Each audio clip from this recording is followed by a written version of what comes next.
Assalomu alaykum hammaga. Kuzatma joyimizda Cobalt qavib qo'yganmiz. Cobaltimizni oldiga bultlari sepiladi. Bundan tashqari kremlon burchaklari, ikkita orqa kremlon burchaklari shunga o'xshagan joylari bor. Ularni sepib, polni polirovkalarni qilib beramiz. Bundan tashqari detailing chiska qilib beramiz mashinamizni. Mana motorni asli holatlarga qo'shish mumkin. Xudo xolasa bu mashinamizni idealni qilib motorlari yu salonlarigacha detailing chiskalarni qilib beramiz.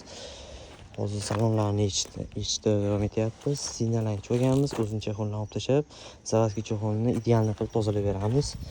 Mana salon holatlarini ko'rish mumkin. Shifkalari qurib ketgan. Rulga endi vashshi yaltirab ketgan. Bundan tashqari mana salon ishlarini ko'rish mumkin. Mana ahvol. O'yin joylar uyushib turyapti. Orqalarini Xudo xolasa bu mashinamizni idealni qilib egalariga topshiramiz. Kuzatishda davom etinglar. Do'pposlar qilib videolarni ham qo'yib borishda davom etamiz.